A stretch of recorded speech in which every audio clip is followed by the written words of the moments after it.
Welcome to my 2024 Formula One driver standing predictions. So by the time this actually comes out, you guys probably already know the results for FP1, and this video will be coming out in between FP1 and FP2. There's probably already a shorts on the channel that I've already done, but I've recorded this before I've done any of that. So obviously, I'm going to stop waffling though now, and we're going to get into this driver standings predictions. We're going to go from 20 to first, and we're going to reveal each individual driver, and I'll probably give a brief explanation why I think they'll be there and why they're not higher up or why they're not lower down. I'll just give a brief explanation of each one. We're going to start off with 20th, but before we do that, I just want to say hit that subscribe button because we're going to be here plenty of F1 content to come. We've got football content, we've got boxing, we've got MMA, we've got golf, and we have got Formula One. We've got plenty of sports to cover on this channel, so stay tuned. We'll probably be doing a live stream on this channel and the Twitch, a streaming on both channels at once of the actual Grand Prix qualifying on Friday. So watch out for that. Watch out. That'll be tomorrow, actually, when you see this video. But stop waffling. We're going to get into this, and we're going to start off with our 20th place prediction, and it is going to be none other than Kevin Magnussen. Yes, K-Mag is going in 20th, and the reason being is because the Haas boss has come out and said they're just not going to be very competitive. They have said in the first race, so I suppose we'll see, but I just think that is going to be the worst car this year. I don't think they're going to make many major improvements this year. They might during the season, but for now, what we've seen in testing and obviously what we're hearing, I am going to go with Kevin Magnussen, K-Mag in 20th place. I'm sorry, I love you, Kevin, but you're going rock bottom, and to be honest, I do think that's where you'll finish. I really do. Moving up one place, though, we have got Logie Bear, Logan Sargent from the Williams. We didn't see much from him last season, and I don't think we'll see much more from him this season. I just don't know if he's good enough. He's either going to prove me wrong or prove me right, and I suppose we'll see at the end of the day. I hope he proves me wrong. I hope he finishes top 10, because I don't want to put him there, but I just don't know if he's got it to get any higher up the field, and it's P19 for the American lad. And yeah, sorry, Logie boy, but you're in 19th. Hopefully you can get further up, but that's where you're going on my predictions. One more position up, 18th position. Who is going to go there? It's a Haas sandwich between 20th and 18th, because we've got Nico Hulkenberg. We've got the Hulk in 18th. Nico, you are going there again, similar to K-Mag. I just believe he'll probably get a few more points. I just think he's a better driver. You know, he can stick it higher up in qualifying, and that might help him to get some lower points, because we know they're probably going to fall off during the race. But we know the Hulk can put it in a decent position on a Saturday, or as it is for the first weekend, a Friday. The first two weekends, actually, qualifying is on a Friday, so don't forget that if you didn't already know. But that is the Hulk. He is going in for 18th, and that is both Haas drivers done for the season. It's 18th and 20th for them. But we're going to move on to 17th position, and that is Zhou. Zhou Guanyu is going in 17th. Yes, I'm sorry, Zhou. You are going in there. I was going to say Sauber Stake Kick. I think it's Stake F1 team in some places. We're just going to call him Stake F1. He is the first driver from Stake F1's team to go into the driver predictions, and I think he's going to be in 17th. Again, I don't think got the ability really to get higher up, and I don't know what that Sauber is like. I really don't know. We've seen a bit of it, obviously, in testing, and I'm not quite sure whereabouts it is. It's not doing anything crazy. It's just there's kind of a bunch at the top, and then there's kind of like a bunch at the bottom, and you can't quite work out, but I'm going with Zhou in 17th, just because I think that's where I think he'll finish, and if he gets more than that, again, like Logie Bear, fair play to him. Moving into 16th, this could be a little bit of a, not controversial, actually, I was going to say controversial, but I don't think it is. This guy could be lower, because there's a lot of bad rumours going around about the team of Alpine. And yes, it is an Alpine driver, and it is going to be Esteban Ocon going into 16th place. And to be honest, after testing, I could have put him further down, but I'm going off his ability and being able to maybe pull some points out, and hopefully they sort their stuff out halfway through the season and he manages to get some points. I am going with 16th for Esteban Ocon. The Frenchman slots in just in the bottom 5 drivers, and to be honest, I think that he could finish lower because that Alpine is apparently really, really poor. But the reason I've gone for the Alpine drivers higher up, because I think they've got the ability to pull it out when they need to, and I think that is why they're going to be slightly further up than the four previous drivers. In 15th, we've got another Kick Sauber Stake F1 team driver. It is the other half. It is Bottas. Yes, we have got Bottas in there. He is in 15th. Again, he is just the better driver out of the two Kick drivers, or the Stake drivers. And I just think he'll be in 15th, just out of the bottom five, above Ocon. He could be, all these drivers could be swapping around, and I'm probably not going to bang him on. We will look at the end of the season how we do positions-wise, but it's actually quite a lot harder than it looks. When you look at it, you think, oh, this could be quite easy to predict, but then you realise that the car is not the same at the start of the season it is at the middle and the end of the season. So, points can go in all different sorts of places, and you can have DNFs and all sorts. But I'm going with Bottas in 15th. And then again, we've got another Alpine driver. It is Pierre Gasly in 14th. Again, he had a good season last year. He had a better season than Ocon, and I think he'll have another better season than Ocon. I think people wrote him off, the previous season, and I think he showed last year that he's got the quality still, and I think he'll be better of the Alpine drivers again. 14th could be too high for an Alpine because, like I said, that car is apparently really, really poor. It might even be the worst car on the grid. So they could be 19th and 16th instead of 14th and 16th, but we'll just have to see, I suppose. I back their skills to be able to push them a little bit higher up, and I suppose we'll see what happens. Then in 13th, I was going to say controversial. I don't think it is. I think Lance Stroll finds himself in 13th because I think there's not lack of skill, but I think compared to his teammate, Fernando Alonso, who is way higher up, I think he'll be in that sort of position. I think he just makes some silly errors, and I don't think he'll be able to rack up the points as well as he was able to last year, because I don't think the Aston Martin has got as good starting point as it did last year. Maybe this year they start a little bit worse and able to progress their car better. We'll see, because obviously last year they came out the blocks absolutely flying with a P3 and a P6. I don't think it'd be anything like that. I think Stroll might even struggle to get points this weekend, but we'll just have to see, I suppose. But I'm going Lance Stroll in 13th for the Canadian. Above him, we are going a very, very good driver who had a very, very good season last year. It's Alex Albon from Williams. A massive difference between his teammate. That's where I'm putting him. I'm putting him in 12th. Obviously, Sargent in 19th. I just think we saw last year what Alex Albon can do. Apparently, it's not as quick as in the straight, this car, but I think it's more of a race car. I think they're just getting used to it because it's very different from last year's car. They probably won't have it in the straights, but hopefully it's more of a race car and they can do it all in the low-speed corners and the high-speed corners, and they just a bit more well-rounded car, and I think that's what they've got. And I think Alex Albon will be able to get the best out of it and show potentially why he could go into this team. Potentially, I mean, there's a few potentials that could be going into this team for the 2025 season. Next, I have got in 11th place, it's one half of the RB team.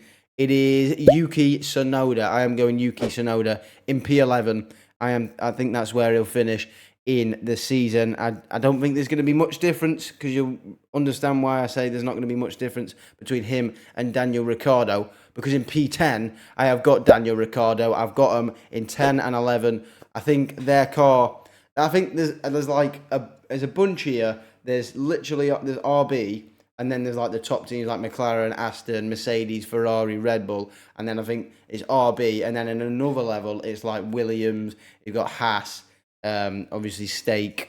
And then who's the other one? Alpine. Alpine is the other one. So we are down to the top. Well, I suppose we're in the top 10. I kind of cracked the top 10 with Ricciardo. So Ricciardo starts the top 10. And now we've got P1 to P9, or P9 to P1. And P9 is the Australian, not Danny Rick, of course. It is Oscar Piastri from McLaren, goes into P9. This is where I really struggled.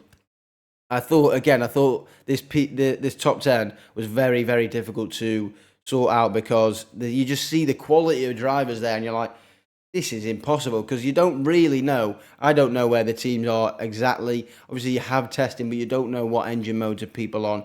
We could have someone who's really sandbagging, and we'll just never know. And then we'll find out on Friday how crazy someone could have a clear gap on another team. Maybe Mercedes have got miles more pace than McLaren, or McLaren have got miles more pace than Mercedes. So it's quite difficult to actually predict this top 10 because the quality of drivers, they're all quality drivers, and it all depends on what the car is like. But from what I've seen, I'm going to go Oscar Piastri in P9. I think he had a good first season, but I don't think that McLaren has started this season off as well as it finished last season. I don't know if they've not taken a step back, they've taken a step forward, but I think the other steps of other teams are bigger, and I think they're starting off the season a little bit slower.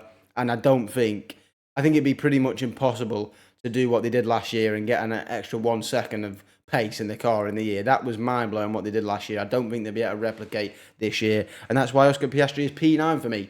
This one, though, P8 could be a little bit controversial. It's the Spanish man. It's not Carlos Sainz. It is Fernando Alonso from Aston Martin in P8. That could be controversial, and I could be getting a lot of stick for that. And I love Fernando. I love him. I wouldn't mind him coming to this team in 2025. But like I said when I was talking about Stroll, I don't think that Aston Martin is as quick as it was at the start of last season. That is when they got a lot of points. And I just think they'll be in that. I think that it'll be the 8th to the 10th. And then obviously for Stroll, like the 10th to the 13th range in races. And I just think that's what will be for Aston Martin. I mean, I could be completely wrong. Maybe they start off with a less car, and then by the end of the season, it's like it was at the start of last season. But I don't think it will be. Fernando Alonso, for now, well, you are in P8, and that is where you're going to stay, unfortunately. Again, we've got to look at this team. George Russell, the Englishman, he is going into P7. Yes, he is going into P7. Obviously, didn't have the best of years last year. Not had an awful year. But compared to his first season at Mercedes, it wasn't as good. There was more mistakes. And this year, he has got to prove himself. I don't know if he will be able to. I don't know quite where Mercedes are. He could be in P5, P4. We'll never... Well, I suppose we'll find out like we will find out with majority of these teams. But for now, what I've seen and what I saw last year, I think P7 in the driver's standings for George Russell is where he's going. Another Englishman, though. It's not from Mercedes. This time, it is Lando Norris going into P6. Yes, I think Lando Norris will finish 6th in the championship. I think he showed that he's got it, but he's got the talent and got the capabilities. Hopefully, he gets his first race win. We'll see if he does. I don't know if he will, but I would like him to get his first race win being a Brit. You can't not love Lando. He's an absolute legend. I just hope he gets that win. We've been waiting for it. I mean, I'm a Mercedes fan, but I love all the British lads, and I really want Lando to get his first win. And I think he'll finish P6. I think the McLaren will be good. Don't know if it'll be as good as last year, but Lando Norris, P6. Let's stop waffling. Let's move on to our top 5. And we are starting off slightly controversial, I would say. Slightly controversial indeed, because we've got a Red Bull in P5, guys. It is No, it's not Max Verstappen. It's Sergio Perez. I think it will be a lot closer this year, pace-wise. I think a lot of people are getting carried away with the Red Bull, and I think people are thinking it's going to be really, really massive difference. But I don't think it's going to be a massive pace gap. Obviously, you'll find out where I put Max in a few minutes. But Sergio Perez, I think it's going to be a lot closer to the Mercedes, to the Ferraris, and potentially the McLarens as well. And I just think that he showed last year that even though he had an absolute rocket ship, he had a very, very tough time, and I think it could get tougher. I know P5 seems like a bit of a stretch, but I think come the end of the season, it won't be, because I think there's going to be a lot of races where the Red Bull isn't as dominant as it was last year, and it's going to rely more on the skill than having an absolute rocket ship. I think there will be races where they dominate, but I don't think all the races this year will be dominated by Red Bull, and I think that will cause Sergio Perez to come down the pecking order from P2 to P5 in the driver standings, and that brings us on to P4, and it is none other than Carlos Sainz. He is going to have a very good year this year, I believe. That Ferrari, as of now, what we've seen, it looks like it's the closest match to Red Bull. Obviously, you guys would have seen practice one, and it could be completely wrong. Ferrari might have just absolutely choked it overnight, but I think the Ferrari will be Red Bull's closest competitor, and I think that's why I've got Carlos Sainz in P4. He's fighting for his future in F1 now, obviously not having a seat or a guaranteed seat in 2025. I think it'd be an absolute shame if he doesn't. I wouldn't mind another driver that I wouldn't mind seeing in the Mercedes, either him, Fernando, or there's a couple of drivers that I'd say, obviously Albon, that I wouldn't mind seeing. But we're talking about our driver standings, and Carlos Sainz for me goes in P4, and I think he'll have a very good year with Ferrari. P3. Probably wondering, there's only 3 drivers left. Well, of course there's only 3 drivers left. It's a top 3. Who goes in the top 3? Top 3 is big. And in my third place for the 2024 season is Lewis Hamilton. It is Lewis Hamilton. Both Mercedes drivers now in their positions. And I think it'll be a very good year. I think he'll have a lot to prove. And I think he gets the win. I think he gets the win this year, guys. I think he gets the first win in 2 years. And I think it'll be a very good, solid year to leave Mercedes and move to Ferrari. I think Lewis Hamilton gets P3, and I think it'll be a pretty similar season to last year, but I think he'll get the win this year. I think he will. I think the points will be higher.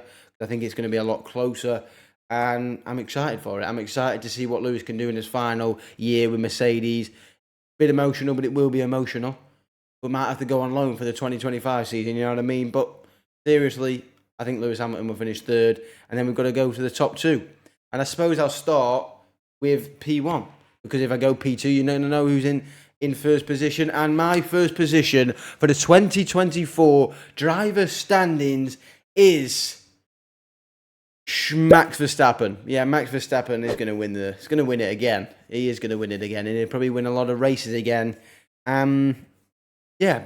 I think he will win I think he's the best driver on the grid at the moment, and I think it's been shown. I know he had an absolute rocket ship last year and the year before, but I think he's the best driver on the grid, and now you've got to go Max Verstappen. So obviously, in P2 is Charles Leclerc, and I think he'll have a very good year. I think, hopefully, he can turn his next pole into a win. We're all praying Charles Leclerc's next pole is a win.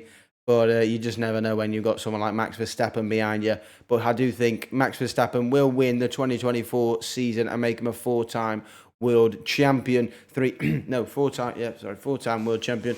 Don't know what's in my throat. But yeah, that is my 2024 driver standings predictions. They are predictions, guys, just to let you know. They're no guarantees. Unless you want to stick a pound on it. You probably get a lot of money if you got a more bang on, but I don't think that is physically possible, because at the end of the day, it's a sport and all things can happen. That's going to be it from me today, though. Hope you enjoyed this video. A bit of a long one. Hope I've not waffled too much, but yeah. We had it all written down. That's why I was looking down there, because I had to remember who was who and where was where. But that is going to be it from me today. I hope you enjoyed this video. Let me know your your driver standings from 1st to 20th in the comments down below. But that's going to be it from me today. I suppose I'll see you on the next one. And goodbye for now.